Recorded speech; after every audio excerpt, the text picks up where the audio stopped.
തന്റെ പാട്ട് ഉൾപ്പെടുന്ന ഭാഗം കാലിക്കറ്റ് സർവകലാശാല BA മലയാളം സിലബസിൽ നിന്നും ഒഴിവാക്കാനുള്ള ശുപാർശ ചിരിപ്പിക്കുന്നതും വിദ്യാർത്ഥികളെ മണ്ടന്മാരാക്കുന്നതുമാണെന്ന് ഗായിക ഗൗരി ലക്ഷ്മി 24നോട് പറഞ്ഞു.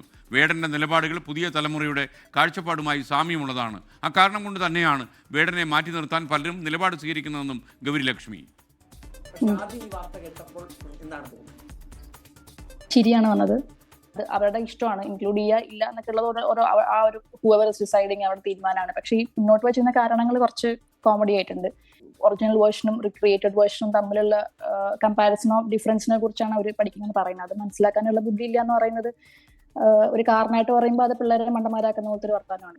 ഒരു തുടർച്ച മാത്രമാണ് ഞാൻ എന്റെ കാര്യമാണെങ്കിലും എൻ്റെ കാര്യമാണെങ്കിലും ഒരു ചെയ്തു വരുന്ന പാറ്റേൺ എന്ന് അത് സേഫ് ആയിട്ടുള്ള ഗെയിം മാത്രം കളിക്കാണ്ട് കുറച്ച് പുതിയതായിട്ട് എക്സ്പെരിമെന്റൽ ആയിട്ടോ അല്ലെങ്കിൽ വേറെ എവിടെന്നെങ്കിലും പുറത്തൊരു സ്ഥലത്ത് ഇൻസ്പയർഡ് ആയിട്ടുള്ള ഒരു സാധനം ഇവിടെ പ്രസന്റ് ചെയ്യുന്നതോ എങ്ങനെയാണെങ്കിലും അങ്ങനെയുള്ള പുതിയതായിട്ട് നമ്മൾ കാര്യങ്ങൾ ചെയ്യുമ്പോൾ സംഭവിക്കുന്ന ഒരു ടൈപ്പ് ഓഫ് എതിർപ്പുകളുണ്ട്. വേടന്റേതായിട്ടുള്ള രീതിയിൽ ഈ പറഞ്ഞ പോലെ ഒരുപാട് ചിന്തിക്കുകയൊന്നും ചെയ്യാണ്ട് പുള്ളിക്ക് ഇഷ്ടപ്പെട്ട കാര്യങ്ങൾ അല്ലെങ്കിൽ പുള്ളിക്ക് പറയണമെന്ന് ആഗ്രഹമുള്ള കാര്യങ്ങൾ പുള്ളിയുടെ രീതിയിൽ പുള്ളി പറയുമ്പോഴേക്കും ഈ പറഞ്ഞ അങ്ങനെ പാടില്ല, ഇങ്ങനെ അല്ലല്ലോ ചെയ്യേണ്ടത്, ഇങ്ങനെയാണല്ലോ ഇതിന്റെ രീതികൾ എന്നൊക്കെ പറഞ്ഞുള്ള ആ ഒരു എതിർപ്പുകളും കാര്യങ്ങളൊക്കെ ഈ പറഞ്ഞ സെയിം സ്ഥലത്ത് നിന്ന് നടന്നു വരുന്നത് എനിക്ക് തോന്നുന്നു. കുറെ നാളായിട്ട് ഇങ്ങനെ ഒരുപാട് ചിരിപ്പിക്കുന്ന സംഭവങ്ങൾ നടക്കുന്നുണ്ട്. അപ്പോൾ ഒരു സംഭവമായിട്ട് മാത്രമേ കാണുള്ളൂ.